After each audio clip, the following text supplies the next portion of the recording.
How things been, man? Oh, good. All right, everything's good. Looks good, sounds good. We're ready to roll. Yeah, I've been good. Working a lot, doing a lot of heavy shit at work. So I'm exhausted when I get home. Yep. Yeah, trying to keep up with all these damn podcasts, man. Jesus. Yeah, I've been seeing you posting one a week, and it's just like Jesus. I'm doing three a week, bro. It's like Monday, Wednesday, and Really? Friday. Yeah, I got I've got so many. I've got yeah. I just have to keep pushing them out. I was gonna do them every day because I had so many backed up. And then I was like, no, that's too much. So It's a little yeah, out of control. yeah, dude. That's like us with all these big events we keep going to. You got months in planning, and it's just one right after another, and it's just you can't catch your breath. Yeah, yeah. As soon as you get back, you got to clean your gear and get a prep for the next one. Absolutely. On another planning board, trying to get everything sorted out for the next event. Hell yeah. So you are. I haven't met you yet. You're Trigger. I am Trigger, yep. Okay. And you are on the same team as Peanut. Yep, I am. I am one of the founders of this team. Hell yeah. Nice. But yeah, me and Trigger are the founders. Two of the three founders of the team. We as I told you the last time, we were on another team. We had some fallout, and started our own and wanted to be something completely different from anybody else. So we started the Next Evolution Tacticians, and it's been a ride so far. A lot of people, they get in the hype. They get the taste of airsoft, and then they're buying all their guns and their gear, and then they're going to all these different events, and it's like I want to be part of something. I want to be part of like an organized team, and then they get on with some team that just accepts some random people or trying to get numbers, and then they find out that they didn't join the right team that they wanted to. So then they end up bouncing to another team that they think is more serious. And, there's a lot of teams out there, there's a lot of airsoft drama, you Oh know, yeah. there's actually more within teams than you'll see on the field. And, this was a team that we designed that we don't deal with the drama. And Yeah. it's something in the future that will continue on. Most teams, there's always a team leader, a team CO. And if he gets too old or injured or just feels out of interest with it, he's gonna he's gonna stop playing and start being a part of the team. And then the rest of the spark is left with the rest of the team. And again, they never stay going. So Right. this team was designed where it's a revolving circle, right? Right now we're the next evolution. And Right. then there'll be another evolution. It's just gonna revolving circle. Yeah. And we bring a lot of youth in. We teach them a lot. So when the older people step down, the younger group is knowledgeable and everything. They can run the team. They can teach and just keep going on and on. Right. So yeah, that is a common thing I've heard. I didn't know. I don't know if you know this, Trigger, but I haven't played airsoft. I don't have experience in that. I started a YouTube channel 3 years ago because two of my older sons, all my kids are in their 20s, and they started playing airsoft, and I needed something to do, so I started filming all their shit, and so I've been doing it for 3 years, but I haven't been on the field and played. So I went to my first MilSim just a couple weekends ago, I got a press pass. So as I'm talking to people over the last 8 or 9 months on here, I'm finding out a lot of different things like the team stuff that I didn't know. I know the guns because we get mystery boxes, we take them out, we review them. So I've taken apart gearboxes, put everything back together, fixed guns, all that kind of shit. But as far as the like going to events kind of stuff and building teams for those events, uh, that's all new to me. So when I'm hearing, a lot of these guys talk, I found it's a pretty common thing where somebody starts out and then they're like, okay, they break off. Maybe they see what's going on and they want to go a different direction, or Maybe some guys want to be more serious on the field. And this was a big eye opener for me at this MilSim. Was this is a 3-day MilSim, pretty big, op. Okay, Stonebreaker at GTI here in South Carolina, and they go all out, man. They got, technicals. They've got the little bird flying around at night. You can buy tickets for. They got the night game stuff where he'll fly around and it's total blackout. The helicopter pilot's wearing NVGs to fly. Like all, pretty big event, right? What I found was like maybe a fourth of the players. There were 700 people there. Maybe a fourth of the players, or maybe half, I don't know, close to it, really weren't playing that much. Like a lot of them, they go to the first phase and they get shot and they hang out at spawn for like an hour. So they're not helping their team. And then I saw a bunch of guys. I'd go back to our campsite, which is off the field, off the playing area, and these guys are playing. It's it's supposed to be playtime, and this is there's 50 guys just kind of hanging out. They already played like maybe an hour, and then they're hanging out at their tent. So I could understand if there's a team that wants to get more involved. Absolutely. You're going to get a lot of that. You got two types of teams out there. You got a lot of local fields, and then you have a lot of, the indoor fields where you see a lot of speed soft, and then you have MilSim teams. You got running guns that are weekend games, your local fields, and then you got the MilSim aspect, and a lot of people misconceive the difference between an Airsoft team and a MilSim team. Gotcha. There's a big difference between them, and you get a lot of people. We fell through the same thing at Iron Horse, 800 people. And within the first hour, you go back to your CP, and there's just piles of people eating, drinking, like they're starving. And I'm like, bro, do you want to play? Like you spent $150 on this ticket. What are you doing? Absolutely. And that's the difference of people that, play Airsoft. A lot of those people that play Airsoft, they want to venture out with their team and say, let's go to this big MilSim event. It could be their first one or second or third, and they're not prepared for that. Gotcha. They're not prepared for 12, 18 hours straight, or a 24-hour, 48 or a 72-hour event. They're not prepared for that,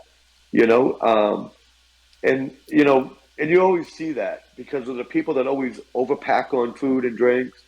They're the people that, I forgot this, I forgot that, or my gear broke, and, always having issues with things. And, we prepare for that. When, Peanut, myself, and other teammates, when we go to events, everyone's bringing 3 to 5 guns. Yeah. If it breaks, well, you're running your secondary, your pistol, until we go back to our fob after a red con, and then you can swap your gun. We adapt with every situation. There's no, my gun broke, we got to stop and let's go back and get me a gun. No, this is MilSim, military simulation. Right. If your gun broke on the field, adapt and fix it right there or adjust to your secondary. It's simple as that.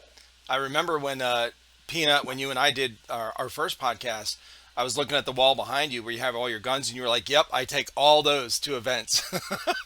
Yeah, for sure. It doesn't matter because, it's the things happen. Just, when we went down to Iron Horse, it was a weird situation, but, running the day on day 2, gun was working phenomenal all day 1, got to day 2, running low on air. Trigger had a spare tank in his pack. We swapped out, and my LMG was acting up, and I'm like, what the hell? So I'm sitting there, pluck shot and doing what I can, and by the end it was like, screw it, and I pulled out my pistol and ran the rest of the day with my pistol. We came into contact here and there, and then, if I could try to use the LMG, I did, but, we were in the urban at that time, so it was just, irrelevant to even have the LMG in my hand. Most of day 1 and part of day 2, I was carrying my KWA as a secondary because that's what they allow as LMGs. You don't have to run a pistol. You can run a full size M4 as a secondary. Right. So that's what I did. I threw it on 2-point sling. I threw it over my pack, and that's what I did. Anytime we went into a building, we went into the, in the tunnel system, we were allowed to use the saws, but, some situations, clearing corners, going through rooms, going through doors, I just couldn't fathom holding a LMG up in the air. Right. So I rip out the KWA, and it was perfect. Yeah. If you ever have that chance, you gotta attend that event, Iron Horse. You gotta experience the Guardian Center. It's an amazing facility. Where is this at? Amazing. This is in Perry, Georgia. Oh shit. Okay. Yeah. You might have been telling me about that, Peanut, last time. Yep, the huge ass, giant field. Yep. It's amazing. I mean, we did things there that you don't normally see at a MilSim place. This is a major, an official training facility.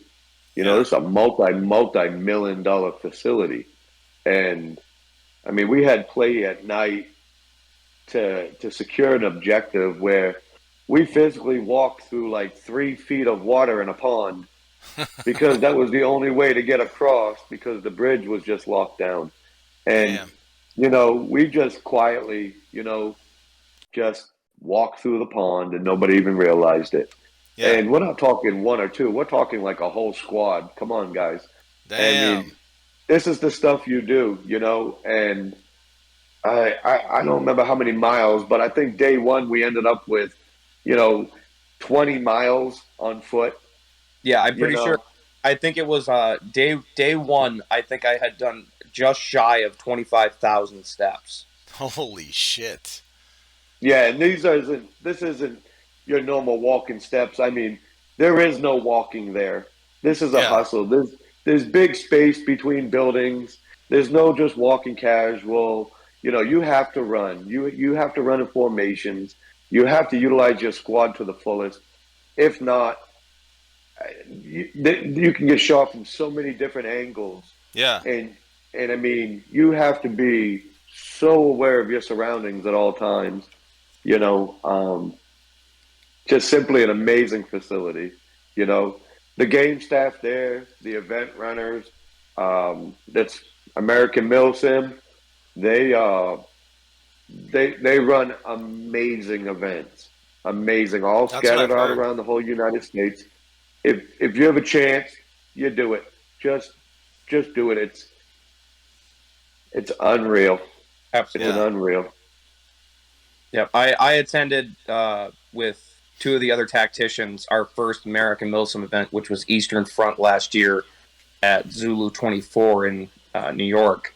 And it's a walk on. It is your normal run and gun walk field for weekend games. It's a decent sized facility. They do have all kinds of different areas of the field where there's an urban area. There's a South African village with some huts. They have a cap. Cool. But it was, they made do with what they had. They saw the field. They're like, yep, we can make something work.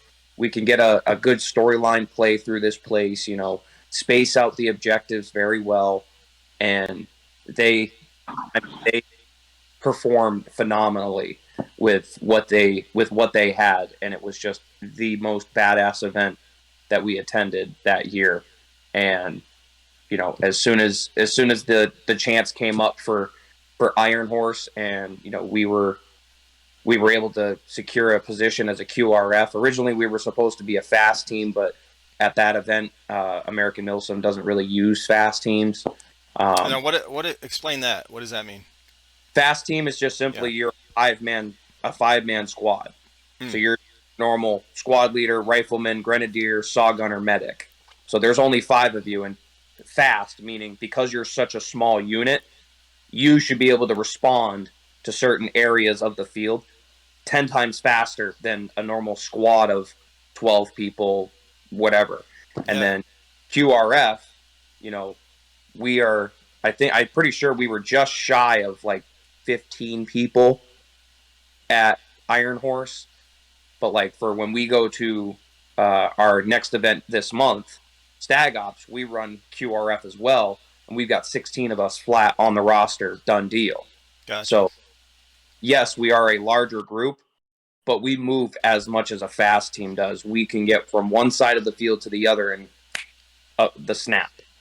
And well, yeah, you guys seem like you've played together pretty decent. You got all your comms down. Like I was watching your guys' most recent video, which was like 4 weeks ago, I think. Yep. And I didn't know who it was actually giving the commands, like talking through most of it, like whose GoPro it was. And then, so yeah, I think it was a cross between yours, Trigger, and then yours, Peanut, because one of the parts you had to medic somebody, and you got on the guy that was down. You got on his radio and called your call sign out to whoever you were talking to. And I was like, no. oh, that's Peanut. So that video, I'm pretty sure I know what you're talking about. That video itself is actually the Eastern Front that I was just talking about. That's American MilSim. Oh, that's right. That was an older video. That's right. Yeah. The other one I watched, it was 4 weeks ago. That was somebody different. Okay. Yeah. American MilSim, that they allow squad leaders that at that time to be medics, but the most recent video was our overview and cap off of Autumn Justice. That's what it was. Yeah. And that cam was more consistent of Tactician Monarch, myself, and I think Trigger had a little bit of time on that, and then I think one of our medics also had some time on that. Gotcha. And kind of showed the amount of stuff that we do. Like we, went from our spawn area. They told us, all right, this is where we need you to go. We need you to go to the other side of the damn map, capture these nuclear bombs. And they were, I don't even know what they would put in the military, but they were these, 5 by 5 by 5 boxes that probably weighed about 110 pounds apiece. Jesus. And there were, 2 or 3 of them? 2 of them. 2 of them. And we literally had to carry them from the pond at the bottom of a gully back up the hill all the way back to the United Nations, which was probably maybe a football and a half field away from our CP, just game index. But we were all over the place. Yeah. And the greatest part we experienced over there at the Iron Horse was, being the QRF faction. We dealt directly with command and not have to deal with platoon leaders and anything like that.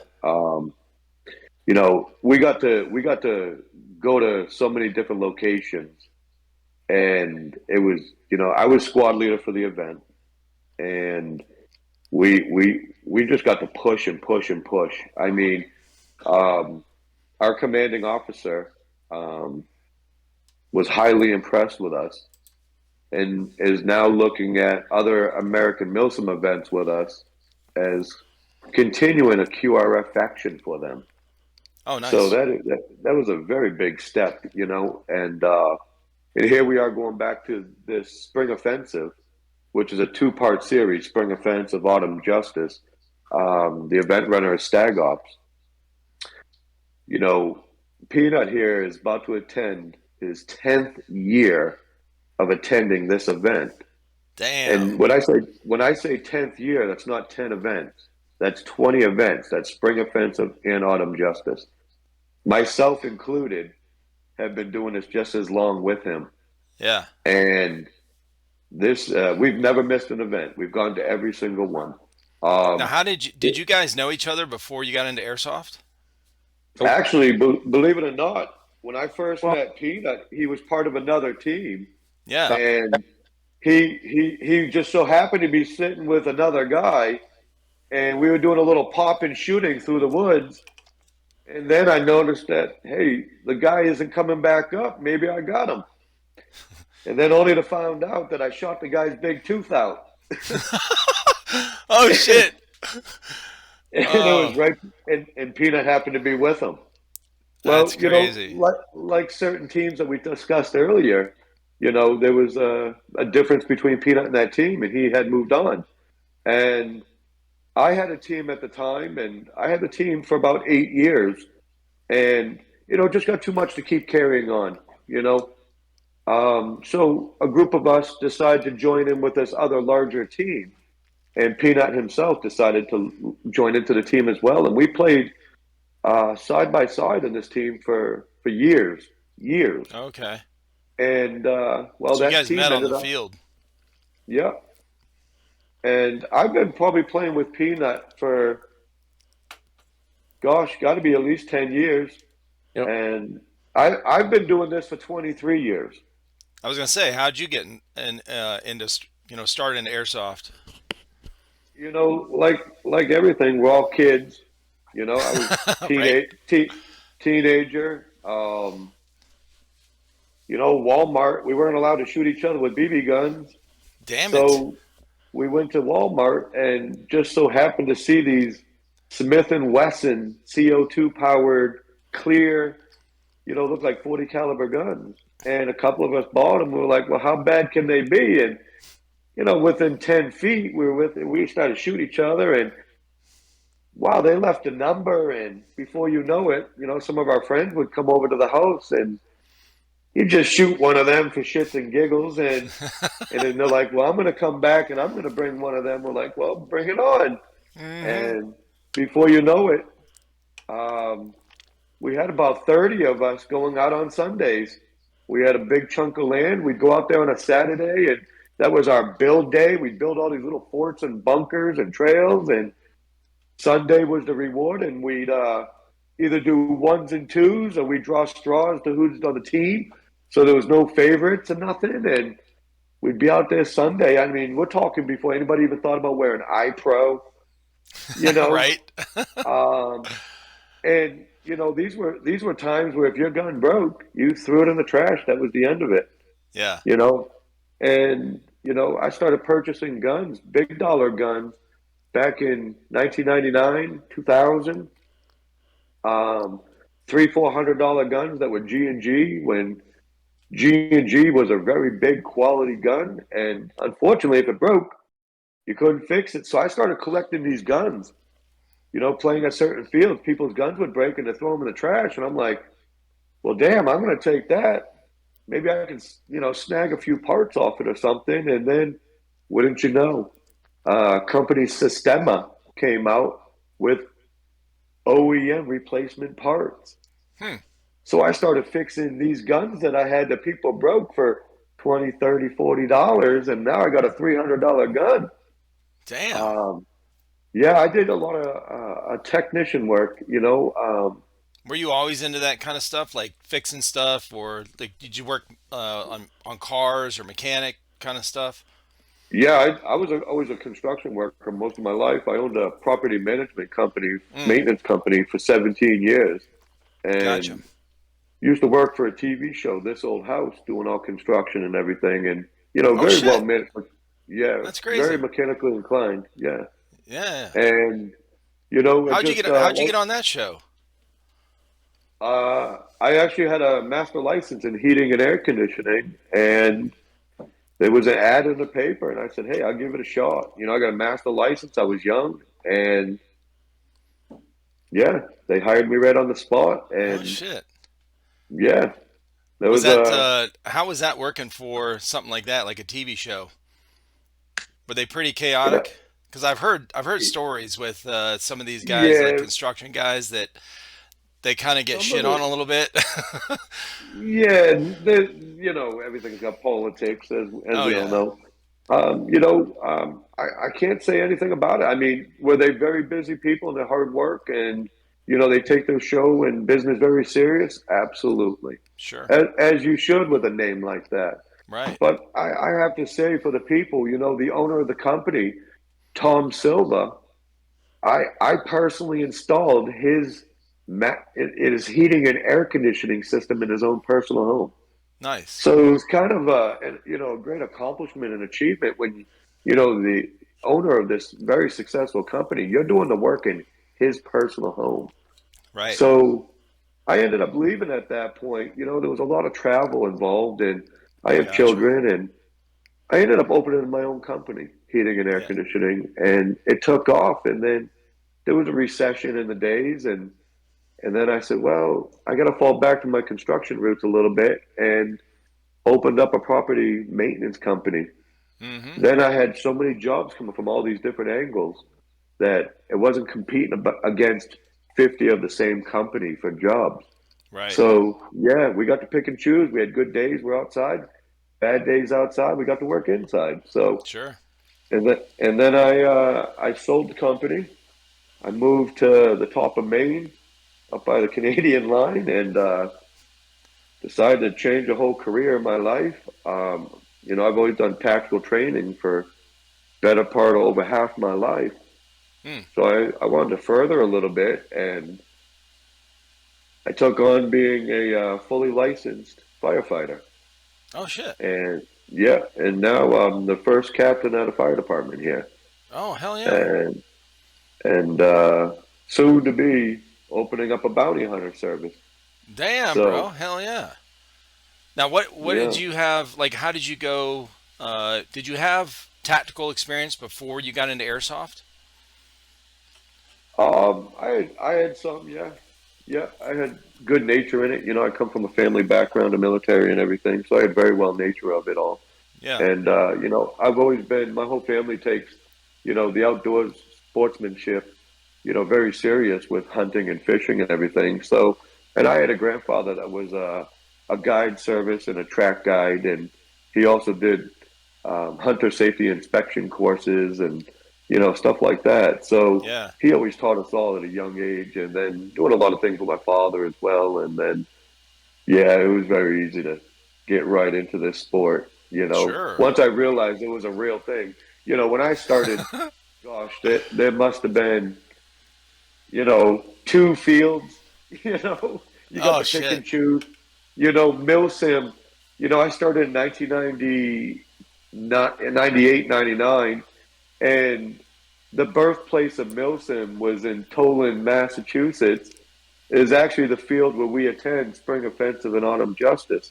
Oh shit. And yep, that was a black sheep event. And we're talking back in 2001 was the Wow. first MilSim up here in New England. Yeah. And here we got a couple of years playing before that even existed. We didn't even know what MilSim was. Internet wasn't a thing. You Yeah. know, so we heard about it word of mouth or something, or airsoft flyers. Airsoft flyers were a Oh big thing shit. at events. Yeah. You'd show up to a local airsoft store to buy some parts, and there'd be a flyer on the window, and you guys all give it a whirl and check it out, and if you could afford it, Yeah. um, yeah. I mean, this last event, it was an amazing event. Definitely a once in a lifetime experience to enjoy an event like that. I live at the top of Maine, and to travel halfway across the country by vehicle, it was a total of a 23-hour drive, and we drove it, Peanut and I, nonstop. Bro. We only filled up, and that was it. We drove nonstop, We Yeah. stopped and a couple of 4 times the entire time. Obviously, Trigger, I think, might have had maybe one stop on the way down, but from when we left Derry, New Hampshire, we stopped. Oh, sorry, 5 times. We met up with our teammates for about 5 minutes, got a quick bite to eat at Mickey D's, and we bounced. And there was Yeah. 4 stops between here and Perry, Georgia, and it was only for fuel and to take a leak. Yeah. And we were out. We packed snacks, we packed drinks, so there was no reason to go in the store or do any wasting of time. It was simply gas and a leak if we had to, and we yeah, booked it. Piss And in a bottle. If you're not driving, you're pissing in a bottle, bro. right, right. I mean, we stopped on the side of the highway when you're Oh when yeah. you're driving at 2, 3 o'clock in the morning, and it's a ghost town. There ain't nobody around. Yep. Yeah, we pulled right over, took a leak, kept going. Yep. Um, definitely experienced. Got to see a lot of things, and the only disappointment I gotta say was, I come from Maine. We got a lot of snow. It's cold. So when I told my Yeah. wife, I Fuck said, that. "Listen, I'm going to Georgia," and of course she's like all pissy and mad. I'm thinking 80-degree weather. I'm gonna Yeah. come home with a sunburn. Hell I'm yeah. excited. First time I was ever excited for a sunburn. And I tell you, we got down there. They just got done having a big cold front rainstorm, and We just got through the tail end of it when we were coming in. And I tell you, the first night, we froze our ass off.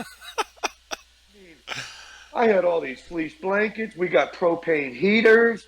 We're thinking we're good. And everybody thought I was crazy bringing a propane heater. Yeah, Well, to Georgia. It, but it dropped down to like 37 degrees. And, Woo! you know, that's kind of cold. And then after, you know, the first day playing, you're running rampant all day, you're sweating, you're hot. It dropped down to like 34 degrees that night. Oh, And I tell you, I mean, we had a team member with a heater. He ended up rushing over to Walmart first thing in the morning. I said, hey, listen, pick me up a couple extra fleece blankets, you know. And I tell you, I got 4 fleece blankets, propane heater, a little chilly, you know. oh yeah. It was just, And that doesn't you know, even account for the wind that we had Friday night. When we got down there, you know, it wasn't too bad. It was a little gusty. We were setting things up, and you know, about halfway through our setup of camp, it was 30-mile-an-hour gusts every 10 seconds, and we were struggling. You know, yeah. camp at night, you know, we were all settled in. We had our dinner. We were good to go. And then all of a sudden we get in the tent and it's doing this. it was. Are we going to blow away? And we set up pretty large when we go to an event. You know, we provide, you know, for Next Evolution Tacticians, you know, we have a membership fee. You know, simple $10 a month. Everybody can afford it. You know, it's $10 a month. And if you're serious into this sport, $10 a month is like throwing BBs on the ground. Oh, that's nothing. What, 3 energy drinks, you know? Exactly. Yeah. So we do this membership fee, and we provide some pretty great quality stuff. You know, we have these fully enclosed canvas, you know, big canopies that we use for staging. When we run QRF, we run 2 of those camping tents. Gotcha. We have tables lined up down on both sides. So everybody has themselves a 6-foot table. They can work off of that. They're enclosed. They're heated. We have power. We have a generator. We have our own air compressor for HPA to fill up bottles. Oh, hell yeah. We have 2 showers. We have a kitchen another enclosed canopy for a kitchen. What the fuck? We have full propane grills, charcoal grills deal.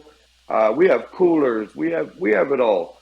But what we do is we provide all the stuff it doesn't have to deal with. The player only has to deal with their event ticket, their gear, their loadout. Right. You know, things to get them through.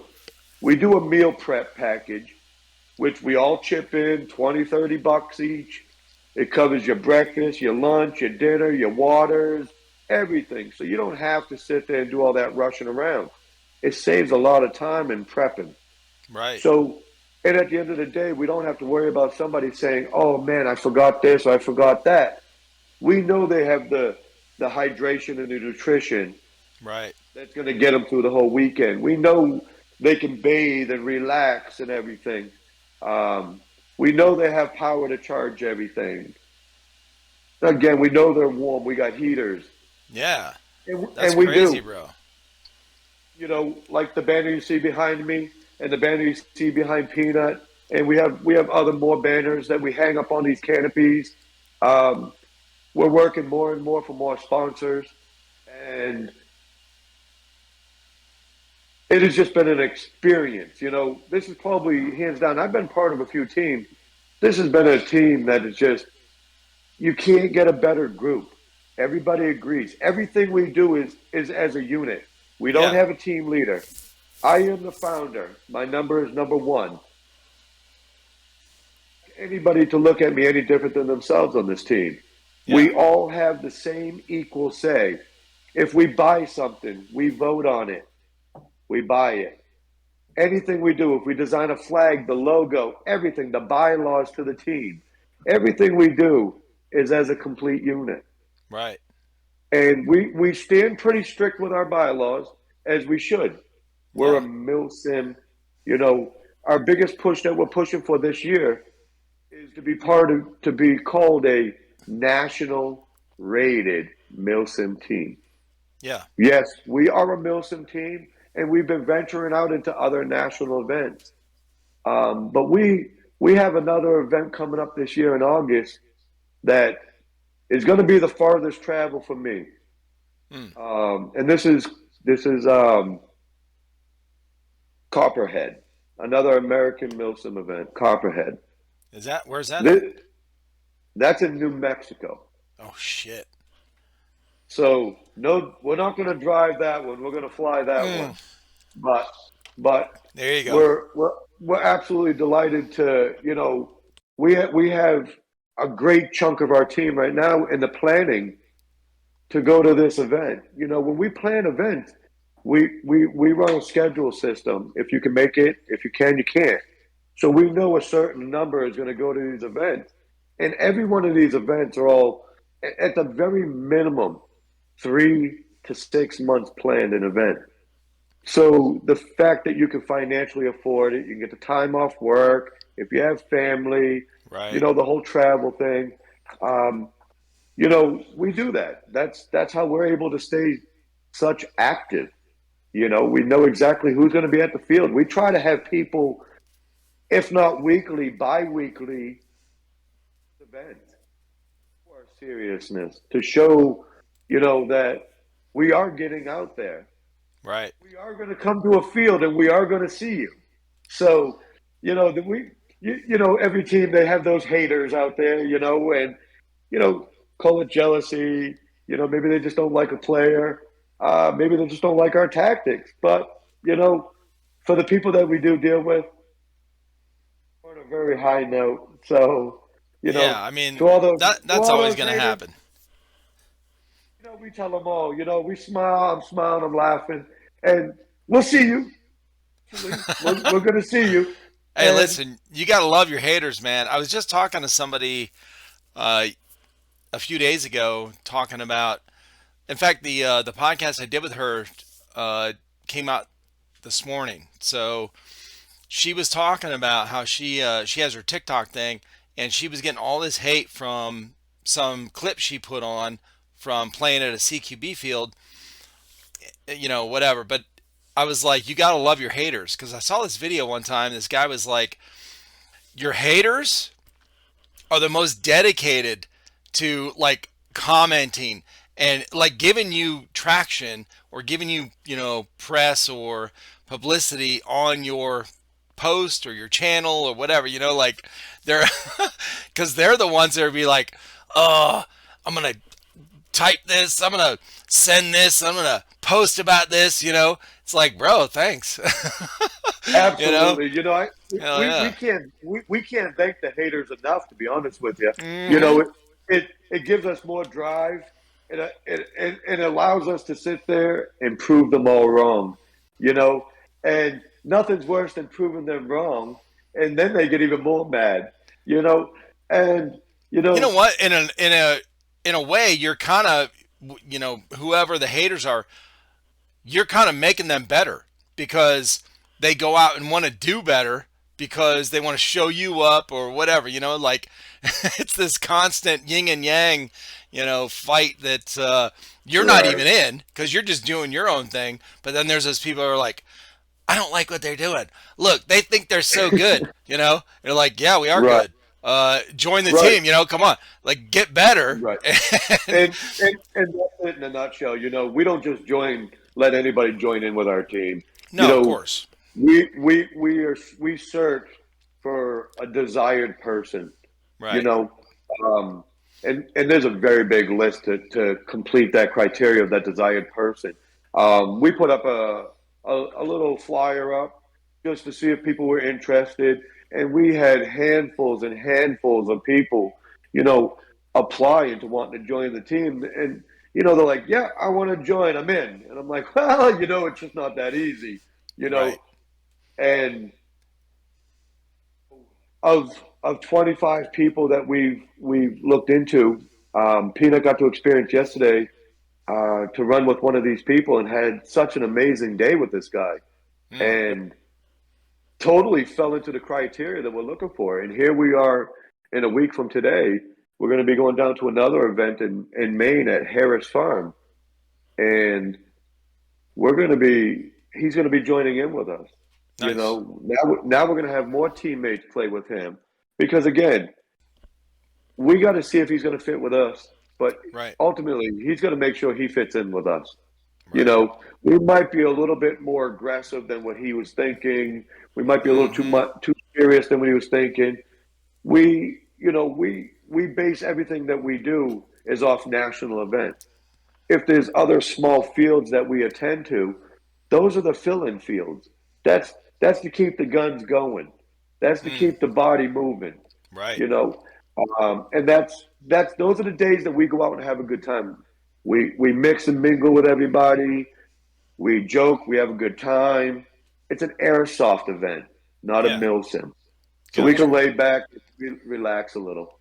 Yep, and that kind of ties in, a little bit of what we had talked about last time, E-Rock, was, getting out there and spreading the love and growing the community in the sport. And, it's crazy to think, again, as Trigger said earlier, and, I made a post, and I'm pretty sure you saw it and you liked the post, at this event at Spring Offensive will be my 10-year anniversary of attending that same event at the field that I played at yesterday.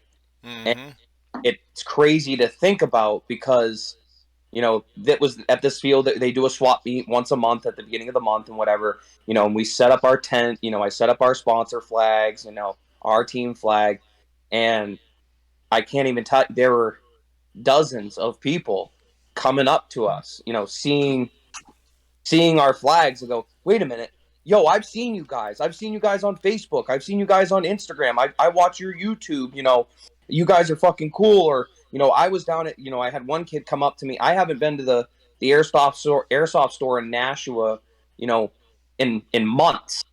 And I had two kids come up to me, said that he thought about it. And then another kid came up to me and was like, yo, I remember you in the Airsoft store in Nashua.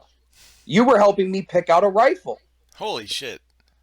And I'm like, which you ended up getting that, Crytek SPR, right? Oh, no, sorry, it was the CRB. He's like, yeah, dude, I freaking love this thing. It's absolutely bomb. I've been running it. I got a Glock. And I'm like, so you listened to me, didn't you? He goes, yeah, dude. I couldn't pick up any. He's like, I love this pistol. I love this. I really want to get this. And, we sat there, and, I mean, he's a 15, 16-year-old kid, and, shooting the shit. And it's just crazy that people are coming up to myself or any of the other teammates when we go to any field, and it's, the community just has grown so much, and that people recognize us. And that's where, that all ties into the image, the people that are the haters, that's the stuff we're looking for. We could care less about the bad things that people say. Right. We just want the name, and we want the community to grow. I've spoken with Trigger after yesterday. Some of the haters we've had have, done their deed and, made bad blood, but we don't have that bad blood. We don't hold the grudge. Right. But, one of those guys, came up to me and was like, listen, my bad, dude. I'm sorry. It went way too far, and it happens. Yeah. It does. So it's one of those things. It blows my mind that we have come so far, and, getting people and bringing in this new era of these players and getting them to where realistically where we are, getting our level, even if they're just starting off in the sport. The guy that is possibly going to become a prospect for us, he's only been playing it for like 4 months. And he's gone out and he's bought in all kinds of guns and all kinds of stuff and parts and this and that, and he's already badass. He's prior. He was. I'm pretty sure he said he was a medic in the military. But it's amazing that people are coming into this, and there are those guys out there that are, oh, I know everything, but there are people out there that are actually like willing to sit there and listen. Right. Learn. Right. And that's what we're right. And that's one of the biggest things with our team, right? When we look for a certain player, somebody that's going to hold the accountability of themselves as a player, for one, and they also have to pay attention to the liability of the team. You know, we have sponsors, you know, and big name sponsors.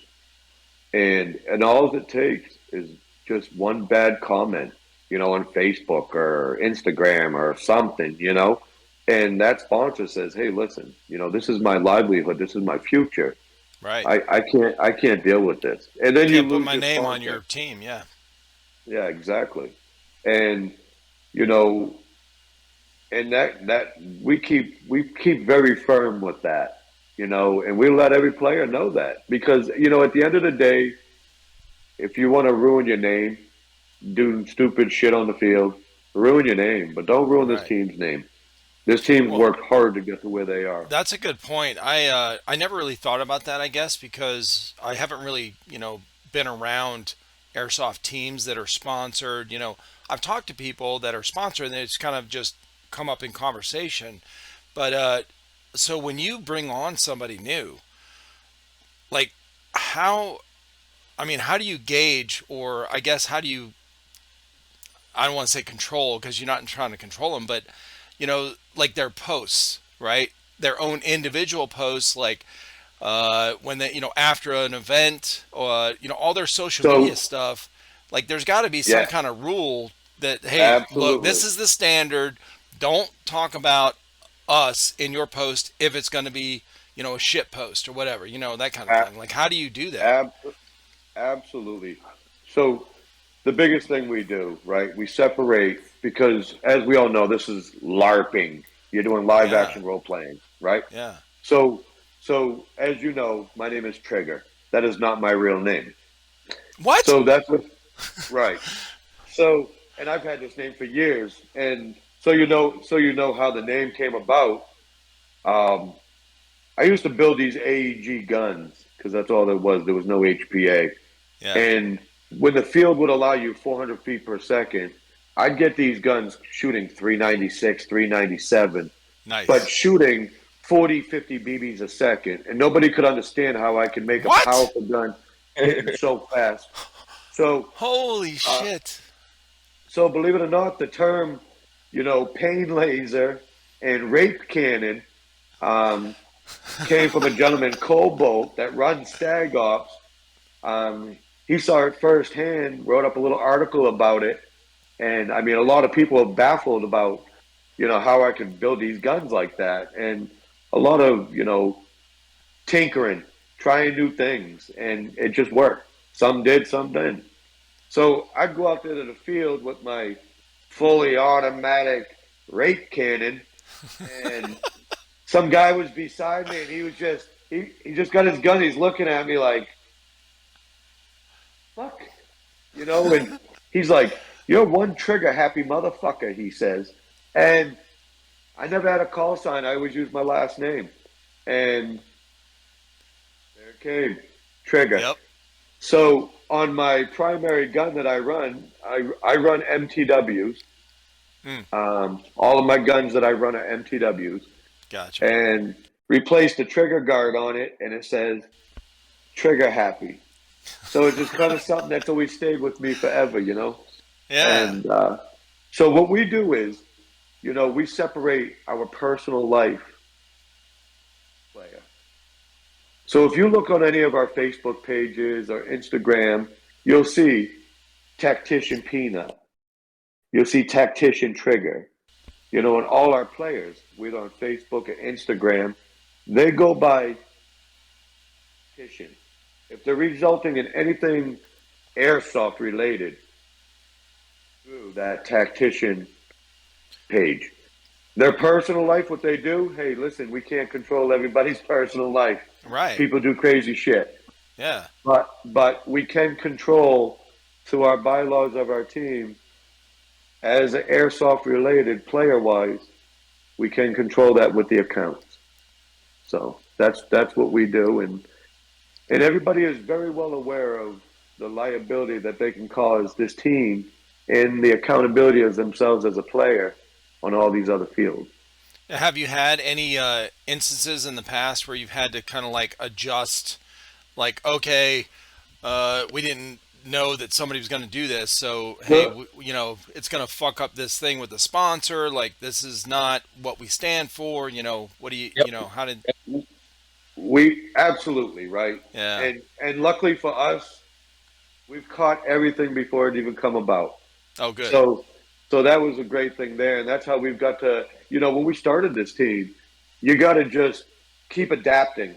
You're learning more and more and Right. more on the way. You know, we all don't know what the human is going to think. Yep. So again, someone's reactions on certain things, someone might laugh, someone might be mad. You gotta know the person. So, you know, but we've designed this where we're not going to have that bullshit, nor are we going to ever tolerate the bullshit in any way. Right. You know, have we had to lose members? Absolutely. We've had to, you know, unfortunately, does it hurt losing a member? Absolutely. You build a family with these people, you know, but unfortunately, this team is not for everyone. Sure. And again, well, just like your guys' first team wasn't for you, you know, you had to move on and. Hey, it's because of all those problems that I've dealt with for all of these years. Is how we've come up with this system is to be looking to be flawless. I'd hate to say it like that, but it's gonna run itself. Well, you got to have a goal. I mean, you got to have a goal to like want to be better and want to get better. You got to be better as an individual. If you want to have a better team. Like if you're a leader of a team, you can't be a shit person and never trying to get better and then, you know, expect your team to be better. That's just not how it works. You got to lead by example. Absolutely. And that's just it in a nutshell. All of our members are leaders of the team. Mm-hmm. We don't have one leader. We're all leaders. We all hold the same accountability and liability as a player. What is the process for getting on your team then? Is there do you have something that's like step by step, or do you have where you guys just kind of vote, or how does that work? Oh, I have our bylaws in front. I could go into it if you really would like to. Holy, we got a book, you know, and this is something that we've covered. Situation you could possibly come up with, even down to the liability of our patch. You know, that's a trademark name. Yeah. And we have everything covered like you've never seen. There is a process, you know, we have requirements as far as loadouts, you know, uniforms. We do have a process with so many events that they have to attend with us. Just again, we got to feel them out. And yeah, that'd be interesting to go over, man, because I think there's a lot of people out there that, you know, like you said earlier, I want to be a part of this team, right? Or I played, you know, 5 times and I'm all gung ho, and they've only played 1-day events for like 2 hours at a time, and that, you know, on a Saturday where they don't really have to, you know, they show up in shorts and tennis shoes. And then they go, yeah, I want to go to a MilSim. I want to be on your team. And they go and they get there and they're like, oh shit, right? Those are the guys that are sitting back at the campsite an hour after the game starts because they don't know what the fuck they got into. So I think they're, you know, going over the kind of that stuff that you guys have. That's a lot of knowledge, a lot of experience, a lot of years of experience with these bigger events that a lot of people would get, you know, some kind of benefit from if they're researching. Like, what do I do to get on a team? Like, I've already done, you know, 20 times at a 1-day events. I'm kind of done with it. I want to go to that next level, right? And what do I do to be a part of a team? Or maybe they've been to some MilSims and they're like, maybe with just, you know, 2 of their friends. And they're like, you know what? We need to join a team because all of our team, right, tan or green, is sitting back at spawn. And they're not fucking, there's no camaraderie there going, hey, let's get back out there. These fuckers are sitting at spawn for an hour, like smoking and joking. Like, what are you doing, you know? So maybe they want to take the next step and try to get on a team. Like, what do you guys got going on with that? Like, well, how do you get on there? So realistically, you know, in a nutshell, you know, we have our process and start was like, for example, again, I ran with a guy yesterday who's interested in joining the team, you know. For the first couple of times, and, you know, as much as we think we need to, we get out there and we meet with someone. So, like this gentleman, he messaged our team page after seeing our posts that we were recruiting. Hey man, I'm interested. What do I got to do? We send them, we have like an automated message, tell us about you, tell us, where you've been, how long you've been playing, what do you run for your guns, this kind of stuff. And, we try to get to know them, obviously, on the player level, but we want to know about them. We want to know what kind of stuff they've done, what kind of stuff they've been through. So we make that personal connection.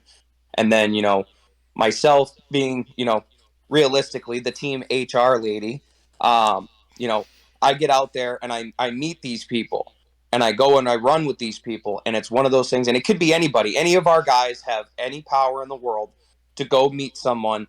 And if they think they have what it takes to join us or become a prospect, all they got to do is they go run with this guy, a couple times here and there at the field, and they, send a message, hey guys, I met Joe Schmo at UBG or at FGF, I think, he has what it takes.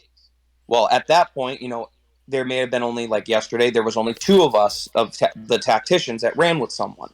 So we try to get these people to other events to meet more of the team. Mm. So when we go, for example, we're going to Harris Farm on the 14th of this month, the week before our big event. And we've invited this guy because I've told the guys how well he did, how, he ran with us really well, communication, how his tactics are, how he reacts to certain situations, and just how he acts as a person. Yeah. And we've invited him to come roll with us because there's going to be, 5 or 6 of us that go to this event just to have a good time. And, that gives them more opportunity for more of the players to, verify what I've said already, Right. And, they get into that process and, okay, yep, they Peanut said he did this, Peanut said he did that, this guy said he did this. Yeah, all right, I think he definitely has what it takes.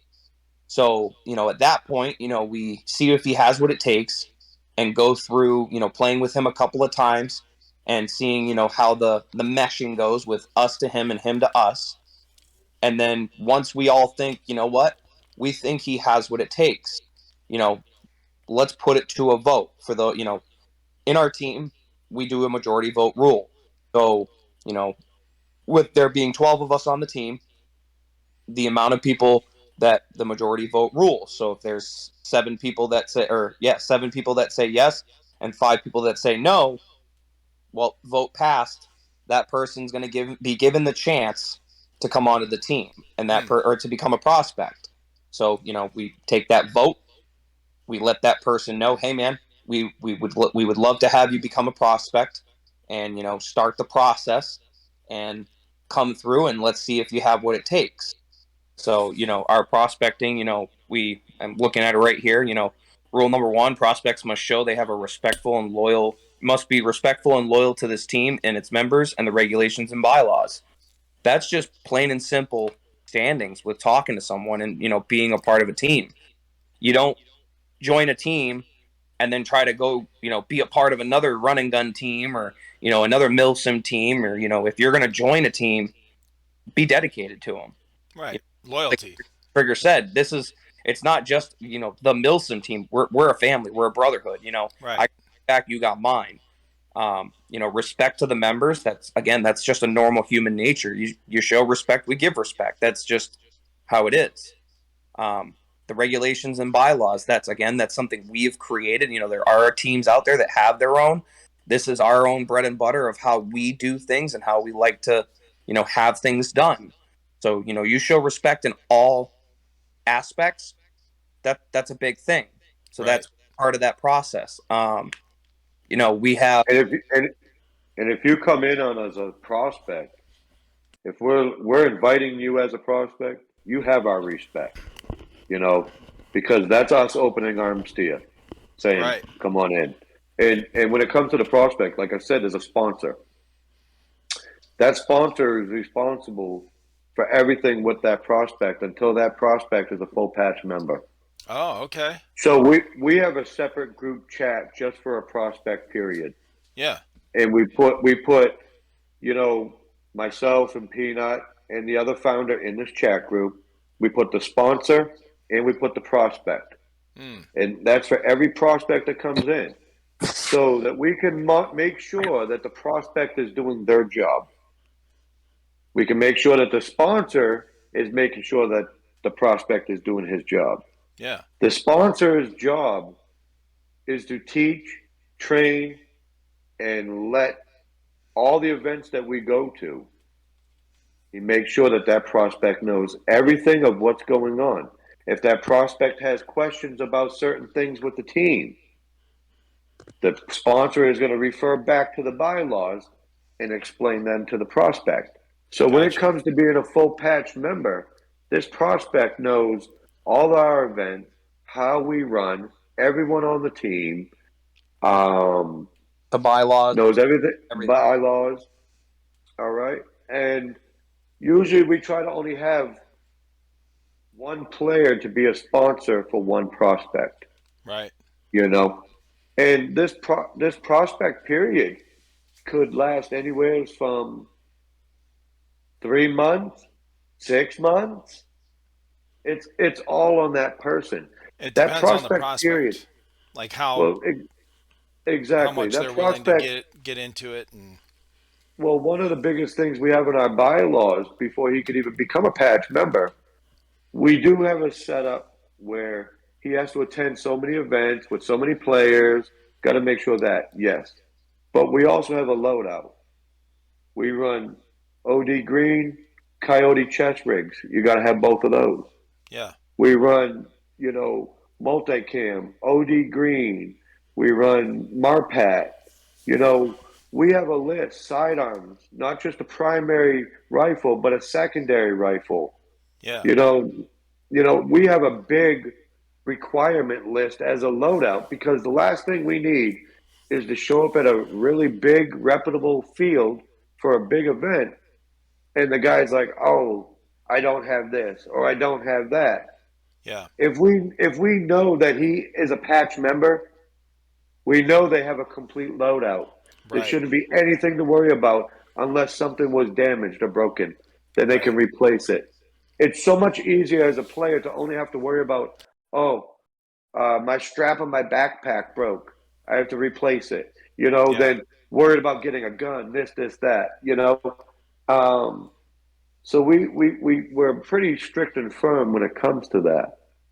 Now, who wrote or who came up with that booklet you have, the bylaws? The two of us.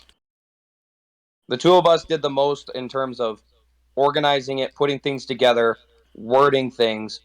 But realistically, when it came to, a lot of the, minute things and, talking about how things are, we've all put in the work here and there in terms of, we think that, for example, prospect process.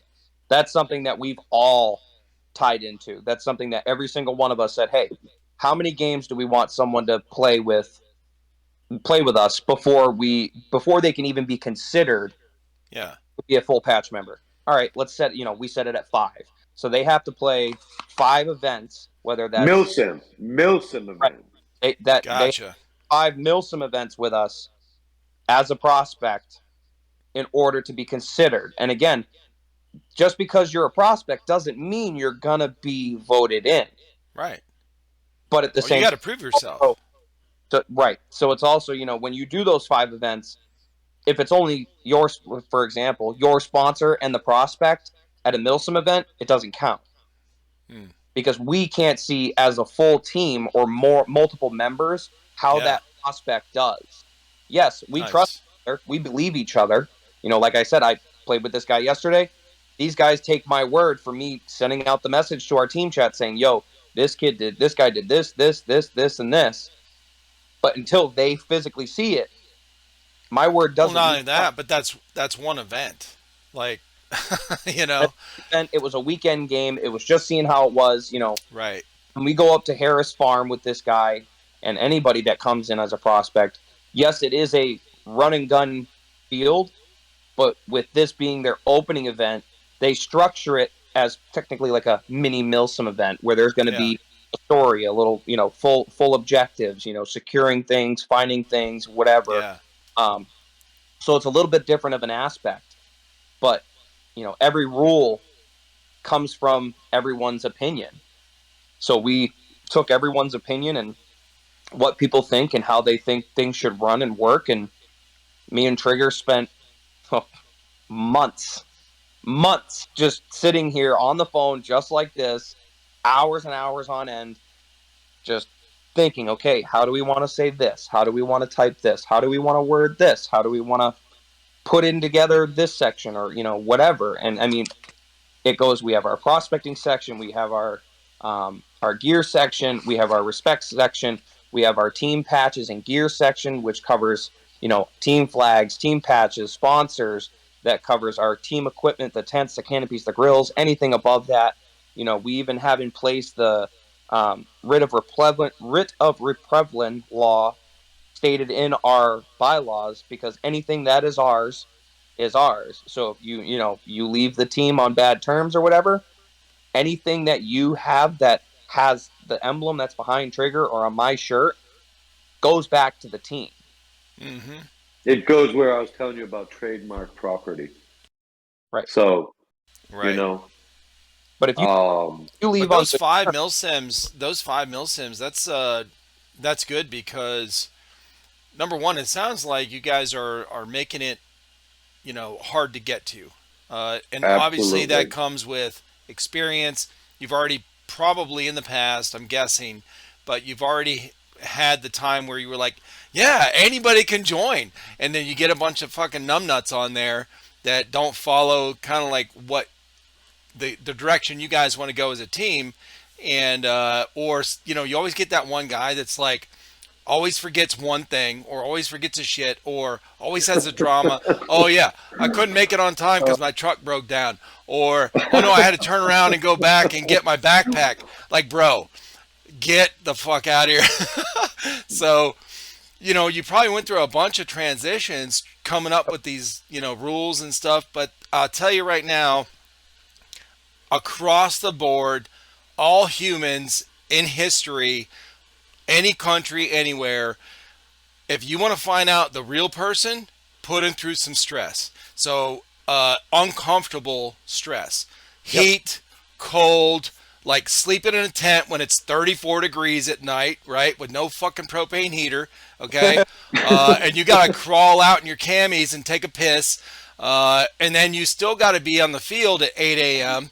to, with your team to play, shit like that. Like, do a bunch of those. Or it's 105 degrees out and you're in all your fucking gear with your pack and you forgot your Camelback. So now you're drinking these 16-ounce, things of water and you're about to fucking die, Like, put people through that multiple times, and then you can kind of see, because that's where the real person comes out. The one that's way in here, when they get put under stress, that's when that little crybaby comes out, or that's when the man comes out, So, absolutely. 100%. The greatest part about it is because we make it so tough. We're setting a whole different standard for this.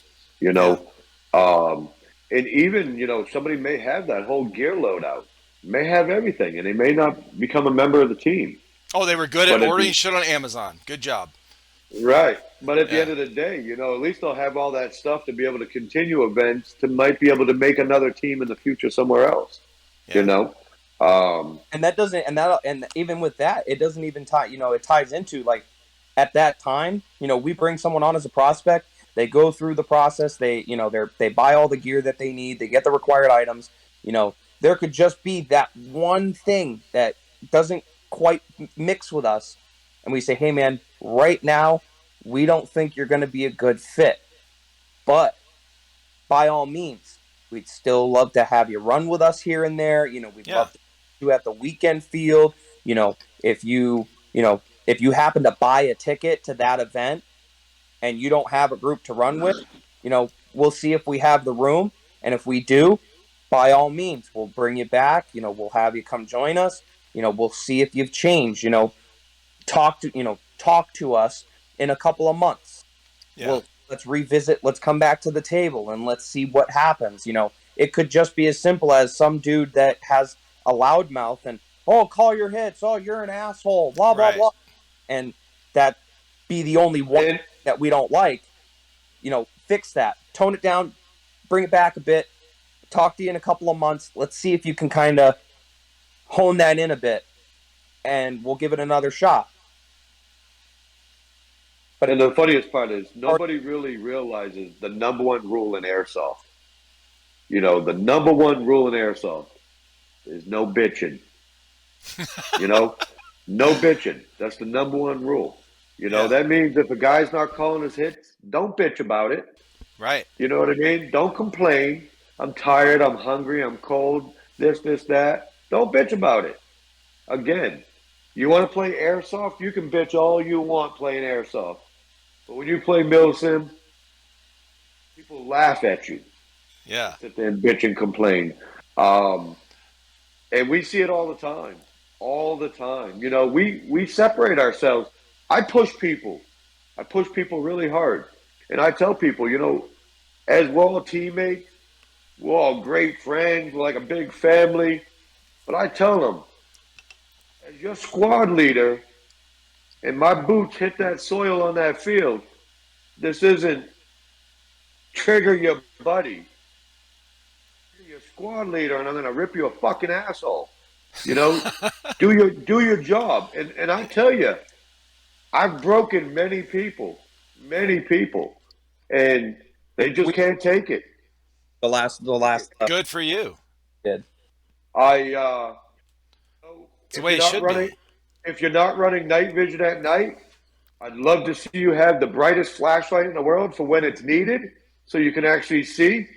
But other than that, you turn a white light on at night, I pop my top. Fucking lose it.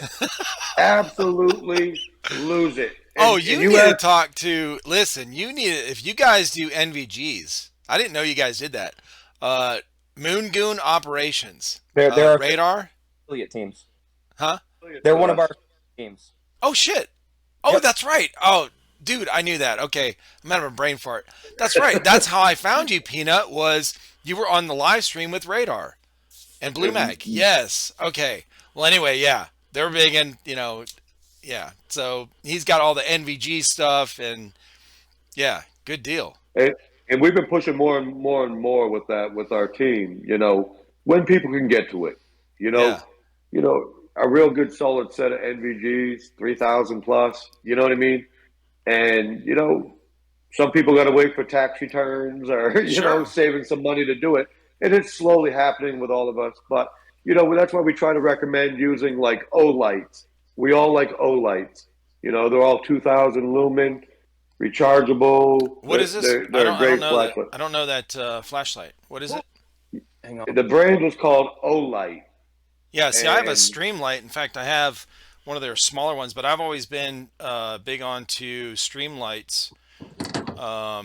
Shit like this. Yep, I used to be a Streamlight guy myself. Yeah. And then O-Light took over. Really?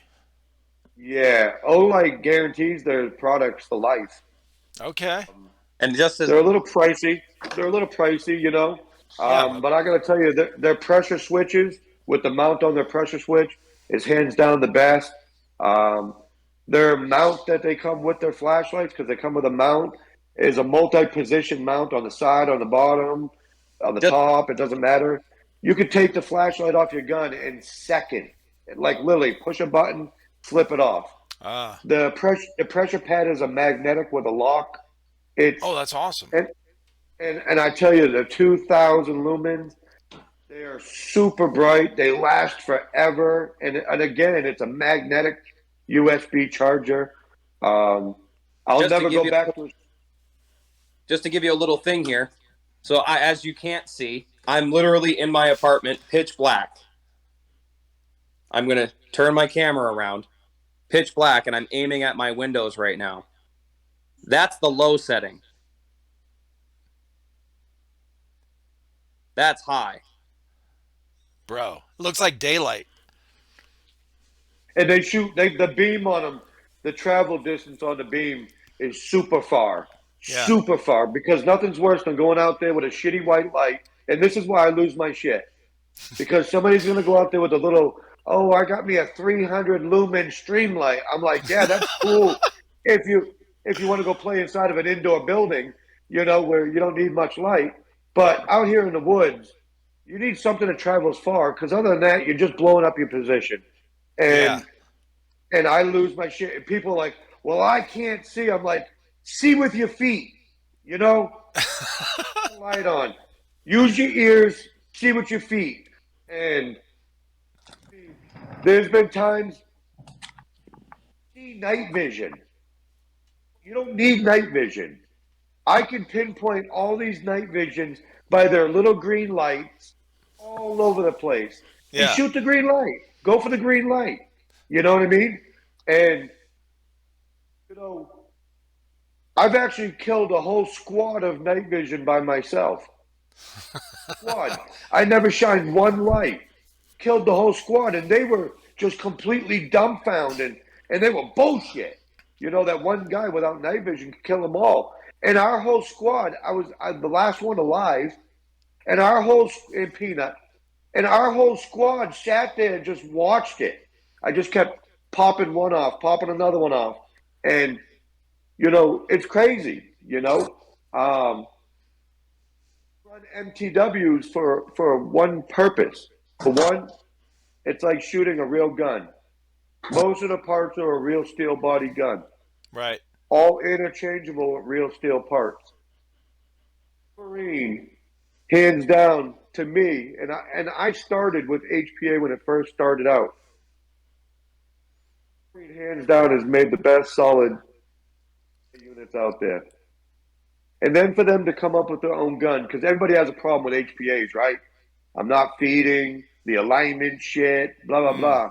Well, the MTW totally got rid of the whole alignment issue, the feeding issue. You could run a stock gun and don't need anything else. And I'll tell you right now, I run the SBR and the PTW, all MTWs. That PTW, so far, I only use .36 BBs. That's it. I don't use these 2.5s, 2.8s, 3.0s, 3.6s and everything. And if you see the range with my little PTW, it makes a lot of people's AEG DMRs. And just a little onset of the light thing. So that's your normal on-off switch there. Yeah. You can just hold it and keep it on, or you can click it to turn it on. But this is their charger. Oh, shit. Oh, that's cool. I've never seen one of those.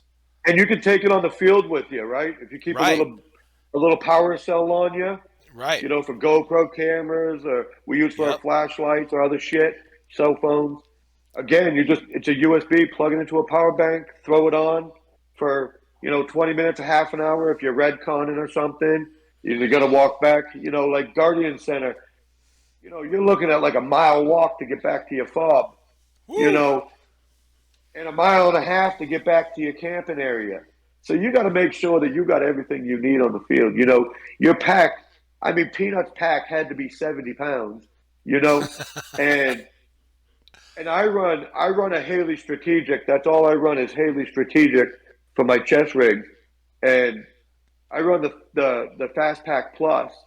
And my little setup still had to be 40 pounds, and a lot of people aren't prepared for that, By the end of day one, their battle belts are killing their hips. Oh, yeah. Shoulders and neck, and because of their backpacks and everything, and they're not prepared, I show up, I'm older, I'm in my 40s, and bottle of ibuprofen 800. So I tell everybody, Friday night, everybody eat an ibuprofen. Saturday morning, I don't care if you're fine, eat an ibuprofen. It's going to help you throughout your day. And I'll tell you, ibuprofen keeps more people on the field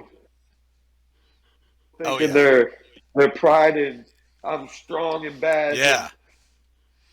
No shit. So, and then absolutely. Here's their pressure switch. So their pressure switch, the Olight, they come with an actual Picatinny rubber clip. Yeah. normal pressure switch, but again, just like the charger itself, magnetic, and then all you do is slide this ring on, and now What? it's not going to come off. Oh, that's awesome. And then let's see if I can get the angle here. So this is their mount system here. So literally all you have to do is readjust, Lift the gun peanut. Wow. slide on there, and literally right here, there's one knob. You turn it, Oh my God. and it's locked. You want to take it off, you turn that knob, you press it. Oh, that's cool. And that mount has multi-positions Right. on that mount. Top there. Now we're sideways here. Oh shit, that's cool. Yeah. And like I said, they guarantee it for life. That is cool. And they're about $160. Dude, that ain't bad, because I spent No. like a what was it, the stream light, the small pen light, I think was like $55 when I got it.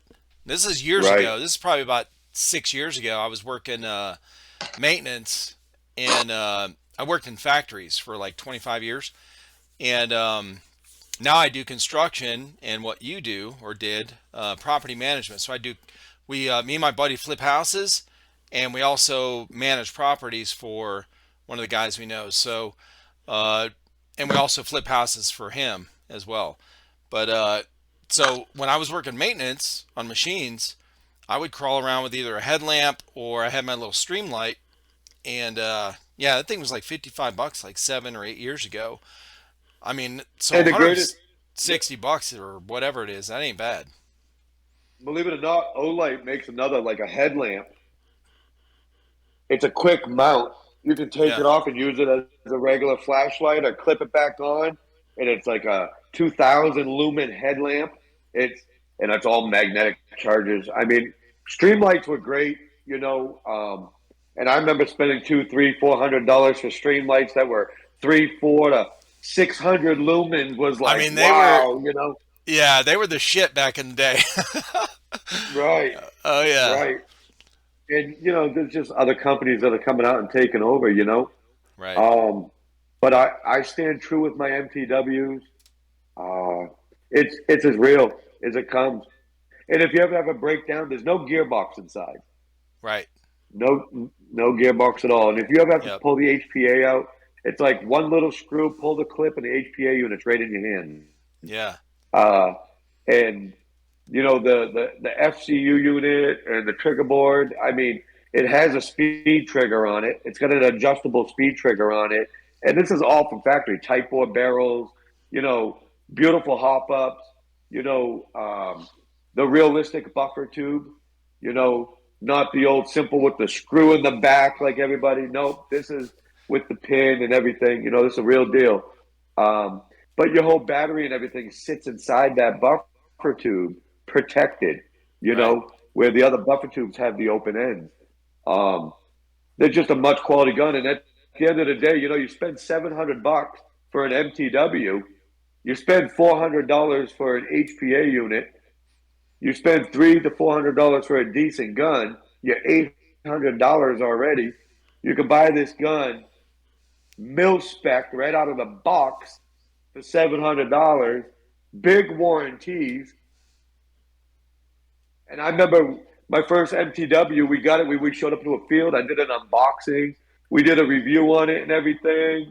And brought it out to the field. And I said, started shooting. I said, what the fuck? My BBs are going 40 feet. I said, this. So we ended up having to skip the part one on the field with the review. And I broke out an old gun just to go out there and play. And I said, what in the fuck? How can I buy this gun and fucking thing goes 40 feet? I'm adjusting the hop up and I'm like, this ain't right here. So I was going to take the gun apart because that's my first nature.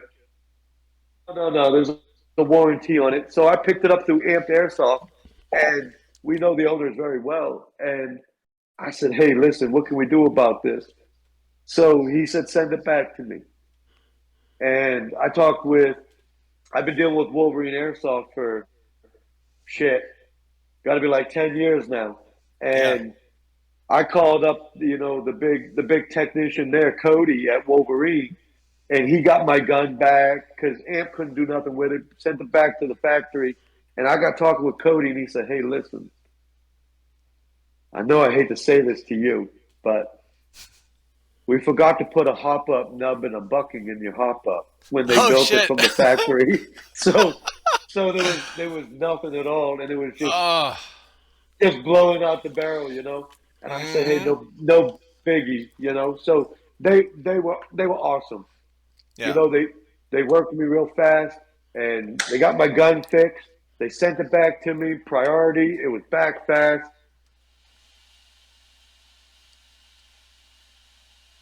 Well, Oh. shit, you forgot about that. You just get out there, you got your gun shooting. It's like, I just want to get out there and play, you know what I mean? And we had the camera. We ended up doing a whole nother video for the event.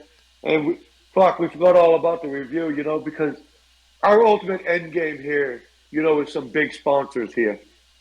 You know, Wolverine or Polar Star, Elite Force, stuff like that. Those are big sponsors that we're trying to get in with. Um, just because we're proving to everybody that we don't just attend local fields, we travel the U.S., Right. we're here to stay, and we're proving to them that we'd be a great asset for their sponsorship. And if Wolverine sat there and handed our teammates a bunch of, Inferno units and everybody put them in their guns, the reviews, the shout outs all over the place, everywhere we go, everywhere. If we're not doing our team or Blue Mag or UBG, here we are talking about Iron Horse. Here's American MilSim. We sit there, here's a limited edition Iron Horse t-shirt. Only 50 people out of 800 got it. You Nice. know, we sit there, their patches, we spread it around everywhere, no matter where we go. Here we are. This is my Cost hat. That was a faction that we ran under, was Cost. Nice. And yeah, we represent, we show the love because they show the love.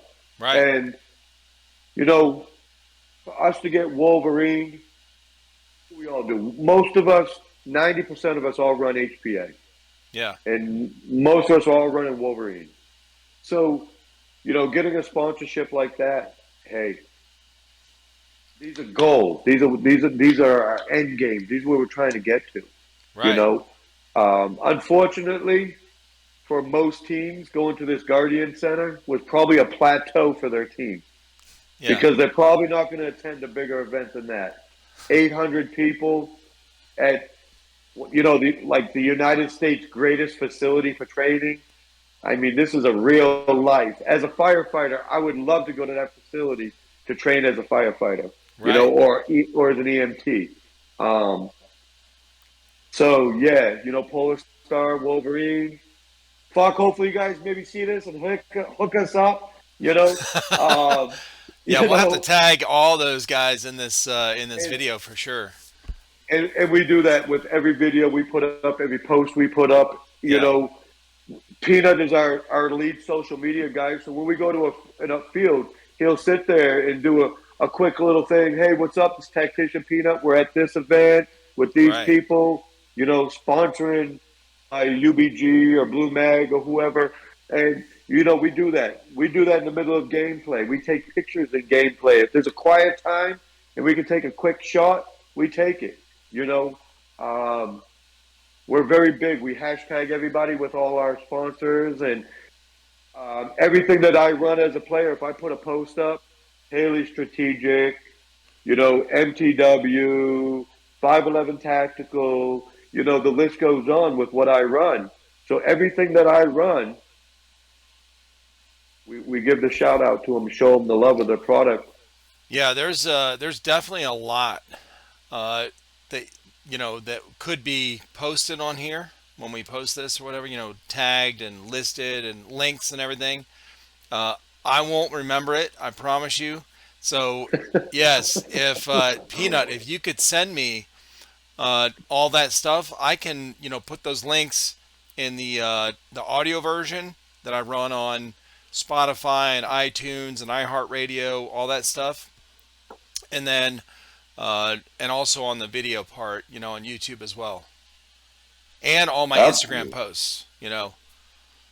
We can't So appreciate that anymore. yeah, dude, Uh, of this course. is Now, this. what's Go what's the ahead. next big thing for you guys, for your team? Spring What are you offensive. guys looking to do for 2022?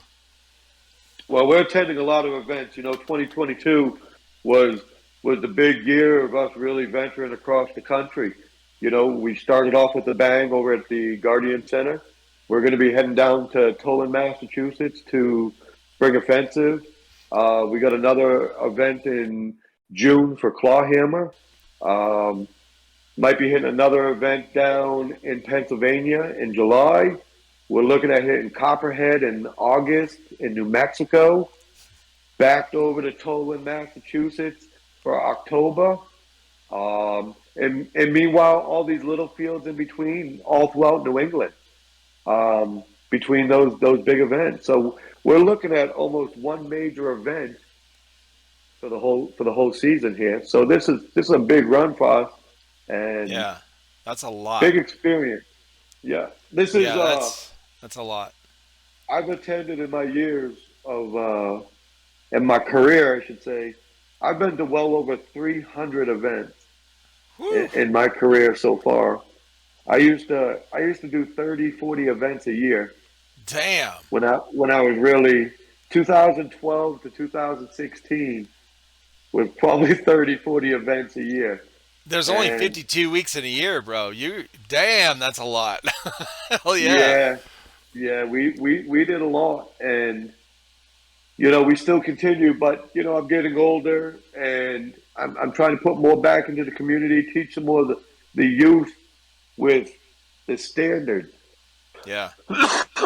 And I do live at the top of the main, so 4 hour travel Oh just to yeah. get down to meet up with all the guys. So, and being a firefighter, I've had a lot of times where a couple events, glad they were just little events, where I was going to travel 5, 6 hours to come down and see them, go do an indoor field or somewhere new field that opened, and I get paged out from the fire department at 1 o'clock in the morning Right. when I'm supposed to be up at 3 in the morning to go for my drive to meet them, and I'm on a structure fire for 12 hours. Yeah. So, unfortunately, my profession I took on limits a little bit of time and my travel and family and everything. And Sure. yeah, definitely not the cost. Right. um, if I walked you in my living room right now, this is my new little room right here that I'm going to be doing for like podcasts and such like that. Good. Um, it used to be completely full of guns, and when I say completely full, hundreds of guns. My living room now, my wife's a little freaking out about it. It's been sitting there for like 2, 3 weeks. I'm Hell waiting for yeah. my materials to come in the wall with all my wall grid system that I'm doing to hang all the guns and everything. I'm simplifying a lot of stuff, and we'll be also in August down in Rhode Island at a Airsoft Expo. We'll be setting up a booth there as well for Nice. people to come and meet and greet the team. We'll play some videos of the stuff. We'll have player loadouts, what they wear and what they run. We'll also be, having a bunch of tables for gear and guns for sale and everything, or trade, whatever somebody wants to do. Oh, that's cool. Because I got a living room right now I got a 30 by 40 living room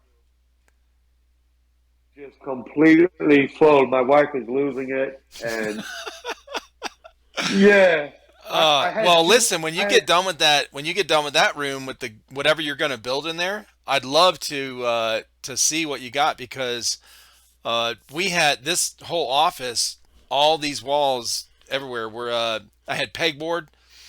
So I originally had tools and stuff because I was working on their guns, and then the rest of it was, we hung all the guns up.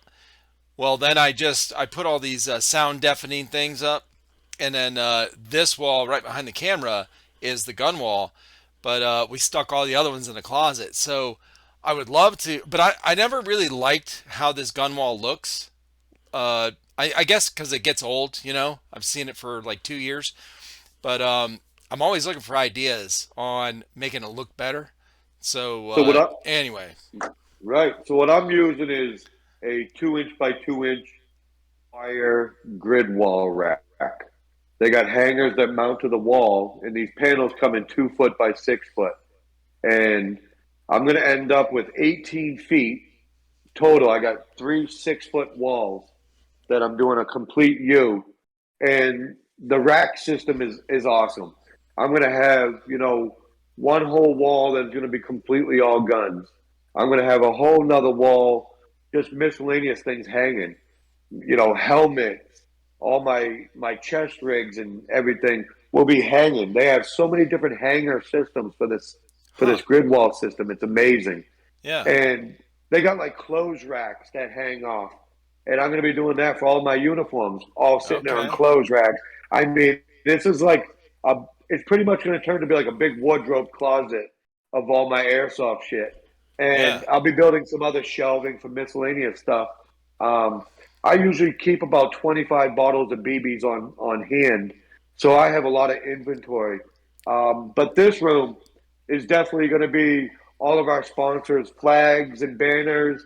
Be doing some sound deafifying stuff, and Yeah. this is just going to be doing for that, and that'll be my gear room. But yeah, absolutely. When it's done, wait Hell for the yeah. stuff to come in the mail. I'll definitely give you a look. And Yeah, I was gonna say we should do another one when another podcast when you got all that stuff up, and we could go through your setup and maybe some of your the history of some of those guns that you got, like when you got them and what you used them for, what op you used them on, whatever, that kind of shit.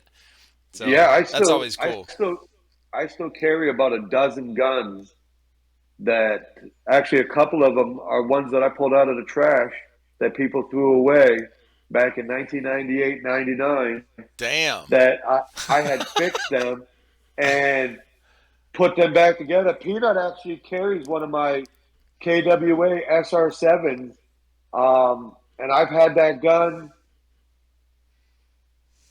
16, 17 years. And I built that gun not for speed, not for power, for reliability.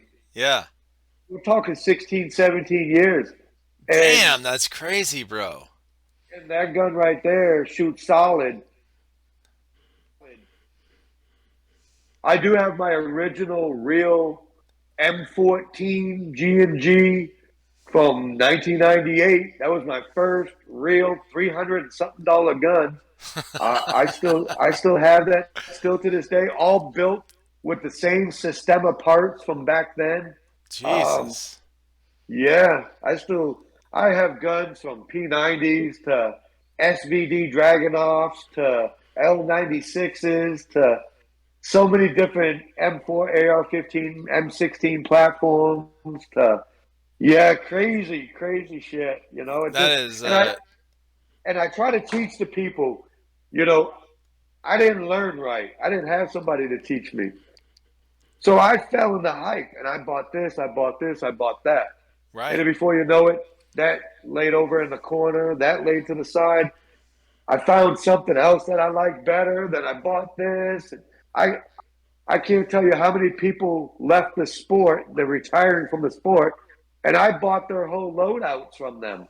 Everything. Just for parts. And Oh, Jesus. I mean, at one point I had 12 HPA units. How many HPAs do you Oh need? my God. Yeah.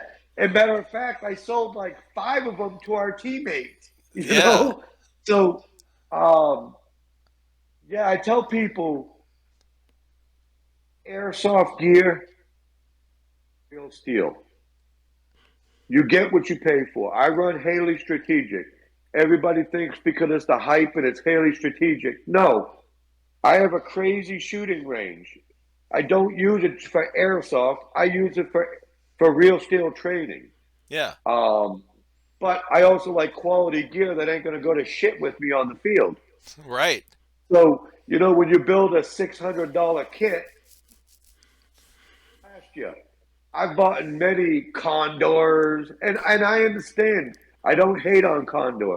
I Right. understand people go with their budget, Yeah, or it's an some affordable people thing buy it that's halfway decent and absolutely. And right. it may be new for somebody in the sport. And they don't know how far they want to go with it, so they get something to just get them by. I get it. I've been there.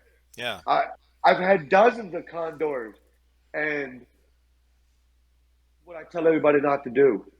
If you're going to get into it, save up the money, buy the real stuff, because you'll be into it for a fraction of the cost 10 years down the road. Right. Then, like me, that's $30,000, $40,000 worth of shit, you know, junk. And then all these new kids getting into it, they're like, wow, that is the greatest thing in the world. I'm like, yeah, that's just a piece of shit to me. But Yeah. you want that? And I give people the best deals they've ever seen.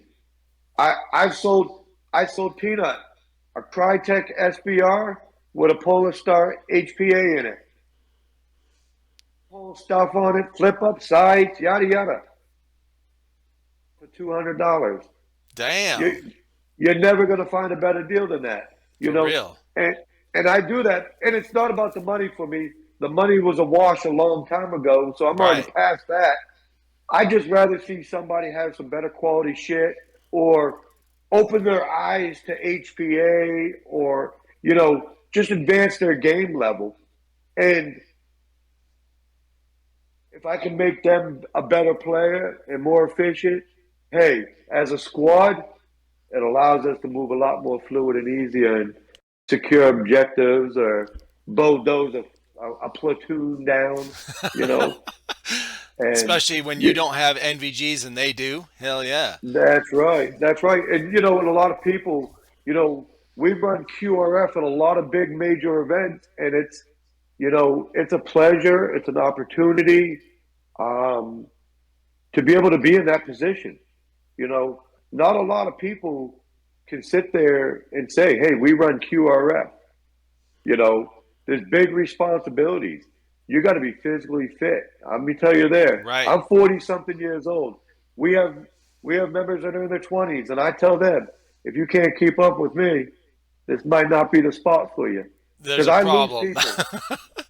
I will lose people, and we've had people day two get up in the morning. Oh, I can't make it. I'm too tired. I'm sore. This, that, and I'm like, if this was the military, buddy, pick it up. Yeah. Especially, Peanut and I, we've gone to so many big MilSim events. Guns break down. We get back, we shower, we get our gear ready, we eat, we go to bed. Well, at least some of us. I'll probably be up halfway through the night fixing people's guns, and don't get to bed till 3, 4 o'clock in the morning when you got to be back up 6:30, 7 o'clock in the morning. Well, I'll tell you, if I can do it on 3 hours sleep, no excuse for them at 20 something years old. So, Yeah, for real. Well, I hear you, but man. I'm never gonna stop. I'll be doing it till the day it drops me. I'm 40 something years old, and this is the best physical fit that you can get in, is doing this shit. Yeah. Oh yeah, definitely. The saddest part is that when it comes to those events, and again, like he just said, when we go out in the field, a lot of the guys, I'm 26. I'm a big dude. I'm 220 pounds. I'm 6'3". Trigger knows. So if you can't keep up with Trigger or me, that's a big fucking issue. Of course. When when it comes to the gear, and that's when he was just saying, we try to guidance the people to get the right stuff off the rip, but when we get into the games, and like he just said, people, we get off the field, we get our shit ready, we eat, we shower, we go to bed, and then other times, he just said he's up fixing guns, or we're up fixing gear, we're making sure everyone's good to go. Saddest part is those people that their guns break or their stuff breaks or they're not prepared, we're the ones up fixing it. They're in bed. Oh, fuck that. Mm-mm. And we've Yeah, shagged people. We've yeah. shagged people and said, "Yo, you need to be up right now." Right. But again, that's why we pick those people on the team to join the team, Yeah. so that they're going to withstand and hold their own and keep their part with what they're doing. Because again, if Trigger and I or anybody, your shit just broke because you fell on it, it's jammed or whatever. Right. Well, you better be up with us watching what we're doing, because if it So does you it can again, learn how to do it next time. you're doing it. Yeah. Trigger has been doing a lot for me, and Trigger, we've said a bunch of now. We've been running for 10 plus years. Right.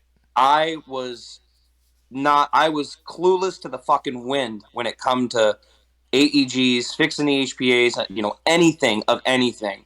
Right. I've watched him take apart so many guns and put them back together. I can't even count. But it's literally no bullshit. Just this past, I think it was this last week before. I've taken apart my gun with him and worked on my gun with him over my shoulder, leading me the way, showing me what I needed to do. But like literally just a week and a half ago, I just took apart an entire Polar Star Fusion Gen 3 by myself, put it back together, and found the problem. Nice. So it's like, that's what people need to be doing. And that's why when we bring those people on and we tell those people, like, that's what we look for and what we need, we want people to learn. We want people to advance in the sport. We want people to understand what they're running, because we've had guys literal midfield in the middle of a firefight. My gun shit the bed, red rag. No, that's not how this works. You pull out a pistol. Yeah. I don't give a damn if you you put your face to the dirt and you pull out a rubber blade. You do what you need to do until you're Right. absolutely combat ineffective. This week, and we've done it with guys on the field this weekend. Kid I didn't even know. All of a sudden, his gun breaks, his buddy's gun breaks, all hell broke loose. I literally passed up both my pistol and my AEG and ran out, got the objective, came back, said, "You take this back to spawn, I'll cover you." Yeah. And I mean, we run all certain guns, right? Most of our team members all run Glocks, and it's not just so much of a personal liking; it's a great quality gun. That's what we all run. Sure. But the biggest thing is, if somebody's primary goes down and they got to run their secondary, their pistol. I carry 5 Glock mags on me. Peanut carries a bunch of mags. So we can outfit that person with a pile of mags to get them through. You know what I mean? Sometimes I might give the person my other pistol. They got 2 pistols, and that's one of the biggest things that a lot of people don't realize with us, with our team, is we all do every role. We don't designate. Yes, Peanut is our alpha saw. Peanut also is a rifleman. Peanut can be a medic. Peanut can be a grenadier. Right. Peanut can be a squad leader. That's the biggest thing we teach, is that they're all versatile in every role. So we have to improvise, because sometimes we might be that fast team, and we might not have that person that's normally a medic or a saw gunner or a rifleman or a squad leader. So that's where we improvise. And we find out who's going to that field and say, okay, who's going to be the medic? Who's going to be the grenadier? Who's going to be this? So that's pretty strict when it comes to our loadout joining our team, because you may come in as a rifleman, but you might end up being a grenadier. Yeah. Which means you're going to need that launcher. You're Right. going to need everything that's for the role. So it gets a little bit more pricey, it gets a little bit expensive, but again, you're going to get the serious, you're going to get the commitment, you're going to get the dedication that you're looking for, and they're going to get what they're looking for. Right. That's why we provide all this stuff for them. We're going to give them the greatest experience they're going to have playing airsoft, Right. and the most organized experience. That's cool. Well, listen, guys, it's been really cool talking with you, Trigger. It's been awesome meeting you. And Likewise. yeah, I'm looking forward to a gun show or gun case show. Next time you and I are able to do that. And Absolutely. yeah, and it sounds like you guys are going to be busy this year with a ton of events. It sounds awesome. Peanut, thank you for reaching out and after this last op you guys went to, I was really looking forward to it. It's been awesome. Nope, I appreciate it, and we appreciate the time. We anytime you guys want to meet up at hell. We're probably going to be down in your neck of the woods at some point here pretty soon. Yes, let me know. You guys ever come up this way, feel free to reach out. We'd love to show you around. We'd love to put you to the test. I know you haven't hit the field, but guess what? We've got plenty. Yeah. Well, look, if you can get my legs to work right, I'll be right there with you. No excuse. No excuse. We have, in a few weeks when we go down to Spring Offensive, we have the owner of Blue Mag Airsoft going to be putting some work in under my leadership. Awesome. So he's running with us as QRF. Nice. And he's going to work a little bit, let me tell you there. I don't know, man. This dude's been through some shit. He was I did a podcast with him recently, and he was in the Special Forces in the Air Force, the Phoenix Ravens, right. Which nobody, really most people have never heard of. But there's and that's funny you say that, because we run under Raven QRF. Oh shit. Well, that's perfect for him. Hell yeah. Well, thanks again, guys. It's been awesome. Where can everybody find you guys and your team and all that? Yeah, no. So if people want to find us on Instagram, it's Next_Evolution_Tacticians. Facebook is just Next Evolution Tacticians, and it's the same thing with our YouTube. We'll in the process. Actually, I'm going to be looking into making a Twitter, because I know that's a thing now, especially after Elon Musk. Right. So that's where people can find us. But again, if you're in the New England area or even anywhere in the country, keep an eye out for the flag that's there behind Trigger. Check out for the BlueMagAirsoft.com. UBG in Bridgewater, Massachusetts. We again always thank them, and we again thank you for your time. And it's always a blast. Absolutely. Is there somewhere somebody could go, like if they lived in a different part of the country and they wanted to meet up with you guys, not to play or just, maybe just to meet you guys, and they wanted to see where you guys were going, what op you're going to? Do you guys have a like a team schedule that's posted somewhere where somebody could see, like, Yep. Hey, they're going here, I want to go there and meet them? Yep, we do. Absolutely. Schedule again, with the amount of ops that we have coming up, it's actually in the process of me editing and taking out the old ones and putting in the new ones. And we do our best to I do my best to get that up. We post that a lot of times on our Facebook. That gets posted up anytime we go to a weekend field, a run and gun, a MilSim event. Anytime, that's where we post it, is right on our social media. Hey, Tactician, Peanut, Trigger, Callion, whoever's going to be going to that event, we're going to be hitting this event at this day, this time, whatever. But our list is always up there. And then again, our YouTube is where we really show people where we're at most of the time as well. Right. Awesome. I appreciate you guys. No, but thank you, sir. We appreciate it. Hope you enjoy the day, and hopefully the week is good for you. Absolutely. All right. See you guys. See you guys. Thank you. Thank you, pal.